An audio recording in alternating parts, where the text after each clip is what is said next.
오늘은 이 본문의 말씀을 가지고 나는 죽고 예수로 살자 이러한 제목으로 말씀을 드리겠습니다. 오늘 본문에 보면은 내가 그리스도와 함께 십자가에 못 박혔나니 그런즉 이제는 내가 사는 것이 아니요 오직 내 안에 그리스도께서 사시는 것이라 이렇게 말씀하셨습니다. 다시 말하면 나는 죽고 그리스도께서 사신다 이런 말입니다. 크리스찬의 가장 큰 대적은 바로 나입니다. 내 자아. 나라는 자아는 나의 제일 큰 대적으로서 욕심, 교만, 혈기, 분노, 불평, 원망, 불신 이런 걸로 가득 차가지고 나를 지배하기 때문에 내 자아가 십자가에서 죽지 않으면 예수의 제자가 될 수가 없습니다. 이 죄의 권세가 엄청나게 크므로 주님은 그 죄를 완전히 멸하시려고 십자가에서 내 대신 죽으셨어요. 그 죽음은 이 죄가 무력하죠. 그리고 다시 3일 만에 부활하셔서 우리로 하여금 새 생명으로 살아가게끔 하신 것입니다. 여러분, 순금은 전기가 가장 잘 통한다고 그래요. 근데 그 순금에 불순물이 가득하면 전기가 잘 안 통한다고 그래요. 나라는 자아가 죽어지지 않으면 불순물이 낀 것처럼 하나님의 은혜가 막힌다는 것입니다. 그러므로 성도는 자기를 예수와 함께 십자가에서 못 박아 죽여야 되고, 그래서 죄의 불순물이 싹 제거돼야 됩니다. 그리고 부활의 새 생명으로 예수와 함께 다시 부활해서 하나님의 은혜로 순금처럼 잘 통하고 형통해지는 사람이 돼야 되겠습니다. 그러면 오늘은 나는 십자가에 죽고 예수로 사는 사람은 어떤 사람이냐 이걸 알아보면서 은혜를 나누겠습니다. 첫 번째로 나는 죽고 예수로 사는 사람은 자기를 부인하고 주님의 말씀에 순종하는 사람인 것입니다. 그 1900년대에 저 강화도 북부 지방에 종순일이라는 학자가 살았어요. 근데 그분이 굉장히 부자였다고 합니다. 그래서 마을 사람들이 그에게 이렇게 돈을 빌려서 쓰고 이제 갚고 그랬어요. 근데 이 종순한 유학자가 예수를 믿게 됐어요. 그래가지고 그가 성경을 읽게 됐습니다.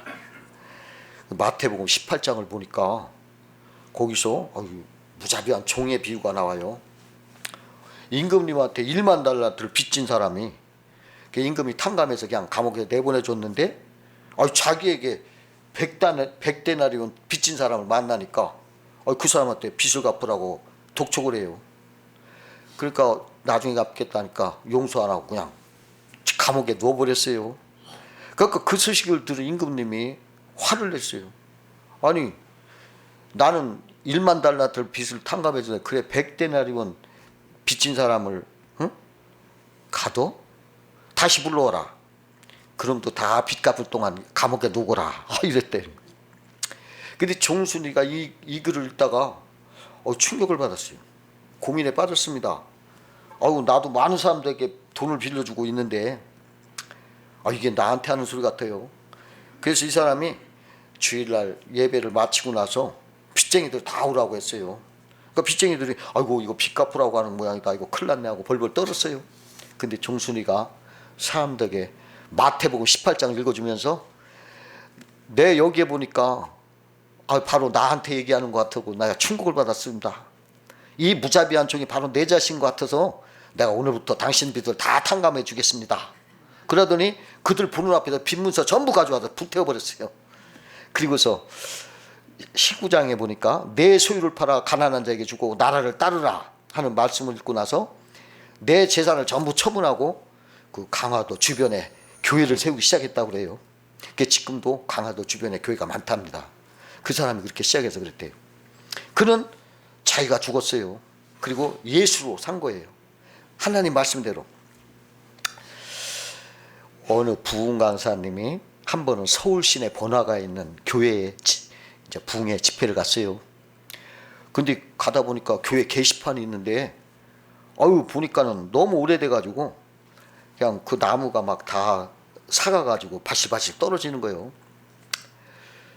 그래서 같이 가던 담임 목사에게 말했어요. 여보시오 목사님, 이거 돈이 몇 푼이나 든다고 사람 많이 이렇게 다니는 번화가 길에 이게 뭡니까? 아이 보기 안 좋아요.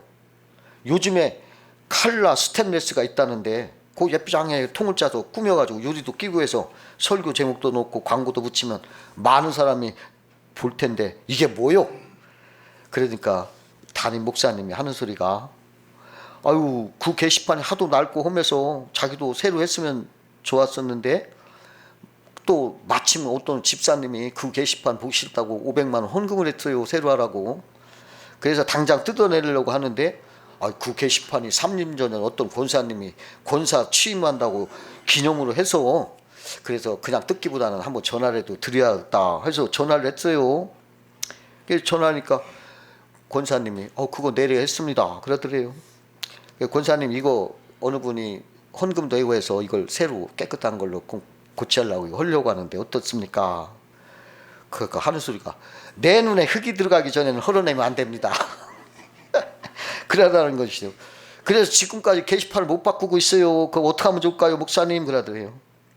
방법이 하나 있긴 있습니다. 그게 뭡니까? 그러니까 기도를 하세요. 무슨 기도를 하란 말이요? 오늘부터 이렇게 기도하시오. 아버지여 그 권사님 눈에 어서 흙이 들어가게 하옵소서. 그렇게 하라고요. 물론 농담이겠지만은 자기가 죽어야죠. 자기가 살아있으니까 그냥 그렇게 방해가 되면 안 되죠. 자기가 죽으라는. 조각품 중에 예수상이 많은데 그 중에 최고 걸작품은 돌 월드센이라는 사람이 조각한 예수상이라고 해요. 그 월드센이 예수상을 조각해서 그 이름이 유명해지니까 프랑스 루브르 박물관에서 그에게 비너스상을 하나 조각해달라 요청을 했어요. 그것이 얼마나 큰 영광입니까? 루브르 박물관, 세계 최고의 박물관인데 루브르 박물관에서 의뢰한 작품을 자기가 만들면은 그거 박물관에 영구히 보관될 것이고 조각가로서 이름이 그냥 주가가 분명히 올라갈 것입니다. 그러나 돌 월드센은 그 요청을 한마디로 거절했어요. 그 이유가 뭐냐면 내 이 손으로 그리스도의 성스러운 상을 조각했는데 그 성상을 조각한 이 손으로 어찌 이방 신상을 내가 조각한단 말이오 하면서 그 세상에 속한 욕심을 다 버리고 주의 영광을 위해서 단호하게 거절했어요. 쉬운 일 아니죠. 두 번째로 나는 죽고 예수로 사는 사람은 거짓 없이 정직하게 사는 사람인 거예요. 한 번은 미국 링컨 대통령이 국회에 나가서 연설을 하는데 야당으로 막 비난하면서 뭐라 하냐면 당신은 두 얼굴을 가진 이중인격자요 하고 비난하자 링컨은 화를 내기보다는 약간 억울한 표정으로 이렇게 말했어요. 만일 나에게 두 개의 얼굴이 있다면 왜 이렇게 중요한 자리에 하필이면 이 못생긴 얼굴을 갖고 나왔겠습니까?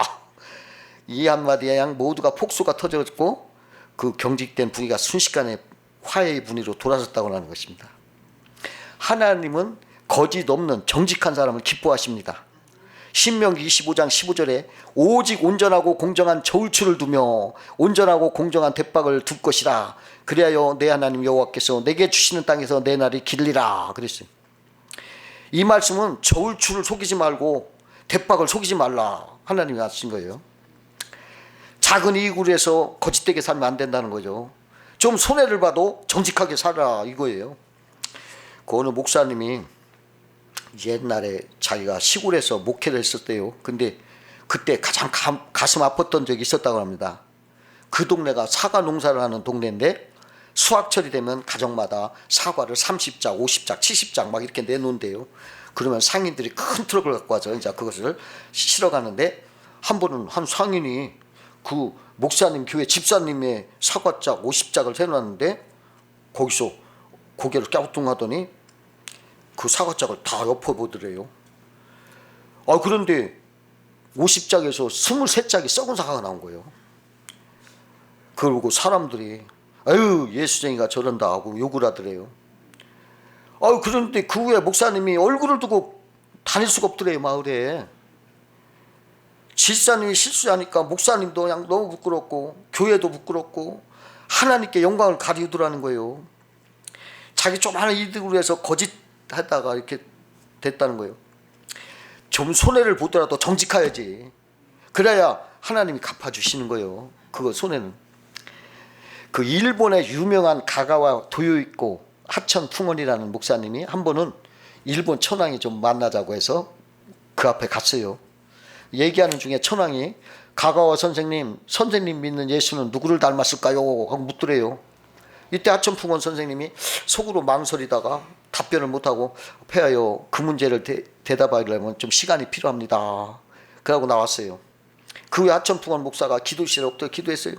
오 주여, 이놈이 주의 현상을 황제에게 알릴 기회가 있었는데 대답을 못했나이다. 주님을 누구와 닮았다고 하오리까 하고 깊은 기도를 들어갔어요. 기도하는 중에 성령께서 깨닫게 하시기를 너를 닮았다 하여라. 그래서 하나님 말씀이니까 천황폐하 앞에 갔어요. 그래서 폐하님, 예수님은 나를 닮았나이다. 그러면서 나의 거룩한 생활과 나의 진실될 마음은 예수님의 얼굴입니다. 이렇게 말했어요. 그의 인자한 얼굴을 본 천황은 당신의 예수님이 가가와 선생님을 닮았다면 나도 믿을 마음이 있습니다. 그렇게 말했다고 합니다. 그분은 참 정직한 사람이었어요. 그러니까 그렇게 얘기했대요. 독일의 철학자 칸트의 아버지는 폴란드 사람이었어요. 근데 자기 고향 폴란드에 갈 일이 있어서 말을 타고 갔는데 산길에서 강도들을 만난 거예요. 강도들이 그가 가진 거 모두 뺐고 말도 빼앗아 버렸어요. 그러니까 강도가 물은 거예요. 네가 숨긴 건 없느냐? 없습니다. 그럼 가라. 그래서 이제 강도들 틈을 빠져나와서 한숨을 쉬는데 바지춤에 감춰둔 금덩어리가 하나 있었어요. 그 순간 그는 고민했어요. 그러다 그는 강도에 다시 갔어요. 회개합니다. 조금 전에 너무 무섭고 정신없어서 숨긴 것이 없느냐고 물었을 때 없다고 대답했는데 가다 보니까 이 주머니에 금덩어리가 숨겨진 걸 알았습니다. 그래가지고 그걸 꺼내가지고 이것을 다시 가져가십시오. 이렇게 줬더니요. 강도들이 그걸 안 받고 오히려 빼앗던 물건 말을 다 내주면서 엎드리더래요. 그러면서 나에게 기도를 해주십시오. 당신이 두렵습니다. 이러더라고요.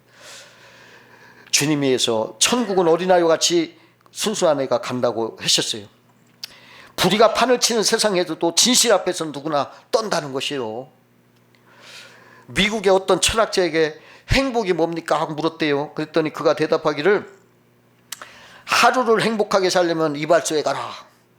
한 달을 행복하게 살려면 자동차를 사라. 1년을 행복하게 살려면 결혼을 해라. 그런데 일생을 행복하게 살려면 정직해라. 이렇게 말했다고 그래요. 늘 정직하게 사는 사람은 행복하다는 것입니다. 세 번째로 나는 죽고 예수로 사는 사람은 자기는 숨겨지고 예수만 나타나는 사람이라는 거예요. 유럽 중세 때 어떤 사람이 하나님의 사랑을 경험하고 너무 감격해서 평생 그 사랑 안에 그나라에 살고자 수도원을 갔어요. 근데 수도원은 귀족만 들어가는 것이고 서민의 신분은 들어갈 수가 없었어요. 또 지식도 부족하고 몸에도 장애가 좀 있어서 온전한 수도가 될 수가 없었어요. 그래서 그는 그러면 저를 수도원 주방에서 요리하는 요리사가 되겠습니다 해서 요리사가 된 거예요. 그는 그것만으로 너무 감사해서 요리할 때마다 주님께 기도했어요. 소금을 뿌리면서 주님, 저도 이 소금 같은 사람이 되게 하여 주시옵소서. 주님을 영화롭게 하여 주옵소서. 또 음식의 간을 보면서도 주님, 저도 이 그리스도의 맛을 내는 사람이 되게 해서 주께 영광 돌리게 하옵소서. 또 청소할 때도 주님, 제 마음을 이렇게 청결하게 해주셔서 주님께 영광 되게 하옵소서. 그냥 생활 전체를 막 기도하는 거예요. 그냥 그의 온 정성과 사랑으로 모든 수다를 섬겼어요. 그 사람 얼굴은 천사와 같이 막 빛나고 항상 웃음과 미소가 가득한 거예요. 어느 순간부터는 수도사들이 식당에 와서 그 요리사만 만나면 큰 애를 받는 거예요. 결국 그 이후에는 모든 수도사들이 그를 수도원 원장으로 추대했어요. 수도 원장이 됐습니다. 이는 하나님의 인재 염습이라는 감동적인 책을 쓴 중세의 성자 로렌스 이야기입니다. 성자 로렌스는 뭐 신령한 은사를 받은 것도 아니고 엄청난 계시를 받은 것도 아니고 특별히 영적 경험을 체험을 한 것도 아니에요. 그저 보통 일상 속에서 사랑을 그냥 막 계속 실천할 때 하나님을 나타낸 것입니다.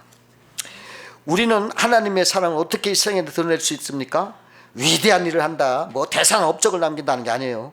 일상의 삶 속에서 하나님의 사랑을 묵상하고 형제들 사랑하고 막 이렇게 할 때, 그럴 때 하나님이 나타나는 거예요. 뭐 큰 거 해서 뭐 일하는 게 아니에요. 가장 작은 거 하나라도 진심으로 섬기고 사랑하면 됩니다. 레오나르도 다빈치라는 유명한 미술가가 그가 최후의 만찬이라는 그림을 그렸어요. 여러분도 봤을 거예요. 예수님이 가운데 앉아 계시고 이렇게 있는 거. 그것은 그가 43살 때 밀라노의 어느 백작이 요청을 해서 그렸어요. 3년 동안 그렸어요. 근데 그 그림을 그리는데 이제 다 그리고 나서 이제 먼저 친구들한테 이렇게 보여줬어요. 그러니까 친구가 하는 소리가 대뜸, 야, 다빈치, 여기 예수님이 손에 든 컵은 꼭 진짜 같은데? 이렇게 말하는 거예요. 그 칭찬하는 말이지만 다빈치는 예수님보다 더 중요하게 드러난 부분은 안 된다, 이렇게 생각을 하고 당장 진짜같이 보이는 컵을 다 지워버리고 예수님의 팔이 가만히 탁자 위에 올라가 있는 모양으로 그림을 수정했어요. 그게 처음 그리나 달리다요. 처음에는 컵을 들고 있는 모습이었는데 그걸 지우고 손을 올려놓은 그걸로 새로 그렸다는 것입니다. 우리 삶에도 그리스도보다 더 중요하게 드러나 있는 것은 없어야 한다는 거예요. 신앙의 어려움은 삶의 초점이 그리스도에게서 멀어질 때 생기는 거예요. 그리스도에게 관심과 사랑과 모든 걸 집중할 때는 행복하고 형통하고 잘 돼요. 그런데 자꾸 세상으로 초점이 옮겨가면 신앙이 어려워져요. 시험이 오고 불행이 오고 불통이 옵니다. 그래서 세례 요한이 뭐라고 했으며, 그는 흥하여야 됐고 나는 쇠하여야 하리라. 예수님만 높아지고 나는 약해지리라, 이런 말을 했어요. 그 세계에서 가장 빠른 여자로 불리는 그리피스 조이너라는 육상 선수가 있었어요. 그녀가 올림픽에서 금메달을 따니까 미국 MBC 방송 기자가 당신은 달리면서 어떤 생각을 합니까? 하고 물었어요. 그녀는 주저없이 이렇게 말했어요. 하나님께 영광 돌릴 것을 생각하며 달립니다. 최선을 다함으로 내 자신과의 싸움에서 이긴 후에 하나님께 영광 돌릴 때만큼 인생의 보람을 느껴본 적은 없습니다, 이렇게 말하더라는 거예요. 그 어느 목사님이 간증을 하는 거예요. 그분이 전도사로 있었을 때 당시 월드 비전 총재였던 스탠 무니엠 박사가 한국에 와서 부산 구독체육관에서 집회를 할 때였답니다. 근데 그 전도사님이 통역을 맡게 됐대요. 그 생에 그렇게 많은 사람들 앞에 본 것이 처음이었고, 그래서 떨리고 두려운 마음으로 그냥 주님이 도우심을 구하면서 열심히 통역을 했습니다. 그날 밤 많은 사람들이 주님께 돌아오고 회개의 역사가 일어나고 성령의 충만한 집회였답니다. 집회가 끝나는 숙소로 돌아왔는데 부산 시내에 많은 목사님들과 장로님들이 그를 찾아와서, 야, 통역 집회 치고 이렇게 은혜스러운 건 처음 봤다. 어떻게 세상에 이렇게 통역 잘하는 사람이냐. 당신 처음 봤다. 막 이러고 칭찬하더래요. 당신 목소리도 너무 좋았다. 그리고 얼굴도 참 잘생겼다. 막 이렇게 칭찬을 하더래요. 그러니까 이분이 기분이 너무 좋은 거예요. 그날 밤 잠이 안 오더래. 야, 내가 한국교회 샛별이 되겠구나. 자기가 도취가가지고 얼마나 기분이 잠 못 잤대요. 근데 그 다음날 저녁 집회에 또 다시 통역을 하기 위해서 강단에 올라갔대요. 근데 이게 웬일이요? 집회가 시작되자마자 5분도 안 되는데 목이 콱 잠기는 거예요. 목이 아무리 캑캑거리고 해도 목이 안 나오는 거예요. 그래서 할 수 없이 통역이고 뭐고 다 목소리가 안 나오니까 그냥 다른 사람한테 맡겨서 그냥 포기하고 나왔어요. 그 다른 목사님한테 통역을 부탁하고 나왔는데 집에 와서 얼마나 참담한지, 어제는 그렇게 막 붕 떠서 좋아서 막 춤을 췄는데 자기는 이번은 막 너무 괴롭다는 거예요. 공든타요 무너진 것 같고 별이 막 우수수 떨어지는 것 같고 체면 손상 이만저만 아니고 아우 잠이 안 와. 근데 밤 12시가 되는데 그 마음속에서 그 목소리가 네 목소리냐, 통역하는 능력이 네 거냐, 내가 너에게 준 선물, 내가 준 은사, 내가 준 목소리, 내가 준 능력을 가지고 하면서 왜 네가 영광을 가로채려 하느냐. 주님의 목소리더래요. 그는 침대에서 얼른 내려와서 무릎을 꿇고 기도를 했어요. 아유, 주님의 영광을 도주주한 것을 나는 회개합니다. 그리고 성경을 이렇게 펼쳤는데 하필이면 시편 115편 1절이 눈에 딱 들어오는데 거기에는 여호와여 영광을 우리에게 돌리지 마옵소서, 우리에게 돌리지 마옵소서, 오직 주의 인자하심과 진실하심을 인하여 주의 이름에 돌리소서. 이 말이요. 어쩌면 이렇게 그 말이 그냥 그 시간에 그렇게 딱, 하나님의 역사는 그래요. 이게 우연 아닙니다. 하나님 역사예요. 그 마음 탁 찔린 거예요. 아유, 그래가지고 그는 밤에 잠을 한숨도 못 자고 막 하나님하고 눈물을 흘리면서 그냥 회개를 했대요. 근데 기도하는 중에 큰 손이 자기를 이렇게 붙잡은 느낌이 들더래요. 주님이 붙잡아 주신 것 같아서 있는데 하는 소리가, 주님이 이제 나를 의지하고 겸허하게 사역을 계속하라. 그래서 그날 새벽 밝아오는 아침 햇살을 받으며 그 받은 은혜가 너무나 인상 깊게 베꼈어요. 셋째 날이자 저녁이 됐어요. 목사님도 다 걱정하는 눈빛에 그를 바라보았는데 그는 이랬어요. 나에게 한 번만 더 기회를 주면 내가 최선을 다하겠습니다. 그래서 다시 통역을 시작했는데 첫날과 같이 깨끗한 목소리가 되살아나고 그냥 그날도 은혜가 그냥 막 넘치는 가운데 무사히 집회를 마쳤어요. 근데 그가 지금도 그가 자기 자신을 높이고 싶은 유혹이 찾아오면 부산에서 새벽을 맞이하며 주 앞에 엎드렸던 그 시간이 다시 생각이 나고 돌아간대요. 그래가지고 시편 기자와 같은 심정으로 여호와의 영광을 나에게 돌리지 말고 오직 하나님 앞에만 영광 돌리기를 기도합니다 하면서 기도한대요. 나는 감춰지고 오직 주님만 나타나라. 나타내야 된다는 것입니다. 네 번째로, 나는 죽고 예수로 사는 사람은 모든 것을 주님께 맡기고 사는 사람인 거예요. 이스라엘에 가면 사해바다가 있어요. 죽은 바다, 사해바다. 거기는 염도가 너무 높아서 이렇게 사람이 들어가면 가라앉지 않는데요. 그래서 위험하지 않을 것 같지만 물에 들어갈 때 지켜야 할 안전 수칙이 있다고 그래요. 그것은 절대로 헤엄을 쳐서는 안 된답니다. 거기서는 사해바다는 부력이 높아 가만히 바다에 몸을 맡겨 누우면 저절로 몸이 떤대요. 안전한 물이지만 막히지 못하고 어떤 사람은 막 물에 빠질까 봐 허우적거리게 되면 바닷물이 눈에 들어가게 되는데 그 사해물은 다량의 광물질을 함유하고 있어서 눈에 들어가면 몹시 쓰리고 막 아프대요. 그래서 수영한다고 막 첨벙거리다가는 자기에도 그렇고 옆 사람의 눈에 물이 들어가면 큰 해를 준다는 것입니다. 그래서 거기서는 수영하지 말고 몸을 그냥 바다에 그대로 다 맡겨야 된대요. 목욕탕 입구에 가면 주인에게 맡기지 않은 귀중품은 책임지지 않습니다 라는 써있는 글이 있어요. 그와 같이 우리의 모든 거 주인 대신 예수님께 다 맡기면 책임을 지신다는 것입니다. 내 짐을 여호와께 맡기라. 그가 너를 붙드시고 의인의 요동함을 영원히 허락하지 아니하시로다. 이사야서 55장 이전에 말씀하셨어요. 어느 신앙인이 골치 아픈 문제를 두고 고민하느라 잠을 못 이루고 있었는데 책상에 앉아 한숨을 푹푹 쉬는데 성경을 이렇게 탁 피니까 한 단어가 눈에 탁 들어오더래요. 전에도 그 구절을 수없이 읽곤 했는데 그날따라 그 말씀은 그에게 돋보기로 보는 것처럼 아주 크게 보인 거예요. 그 단어가 뭐냐면 맡기라. 그요. 사도 바울이 로마서 12장 19절에 원수 갚는 것에 내게 있으니 너희들은 내게 맡기라 하는 말이 있어요. 그러니까 사도 바울은 누군가가 당신에게 해를 끼치면 직접 복수하지 말고 하나님께 진노를 맡기라 충고했어요. 그는 그 구절을 읽으면서 생각에 잠겼습니다. 만약에 복수할 일이 생겼을 때 내가 직접 복수하지 말고 하나님의 진노에 모든 걸 맡기라고 한다면 다른 일을 당했을 때도 하나님께 모든 것을 맡겨야 하지 않을까. 그는 즉시 맡기라는 말에 밑줄을 그었습니다.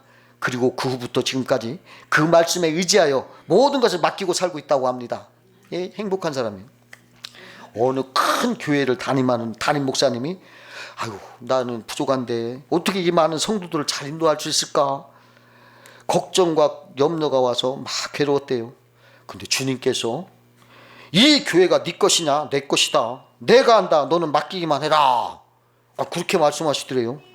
그래서 그렇습니다. 이 교회는 주님 것이오니 주님이 하십시오. 저는 그저 순종하겠습니다 하고 다 맡겼더니 얼마나 홀가분하고 평안한지 그렇게 기쁠 수가 없었다고 합니다.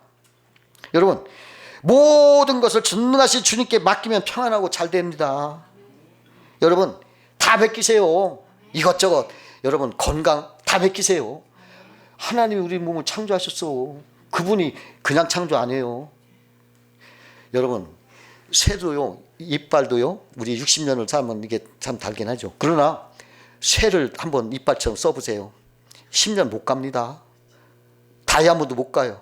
근데 하나님은 다이아몬드 안에 이곳을 60년 70년 살잖아요.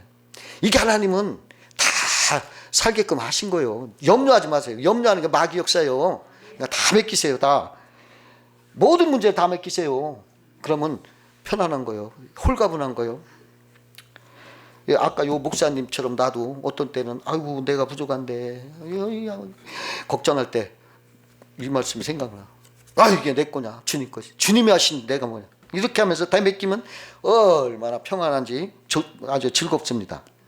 여러분 다 주님께 맡기고 사시기를 바랍니다. 그게 지혜로운 삶입니다. 여러분 그렇게 사시기를 주의 이름으로 축원합니다.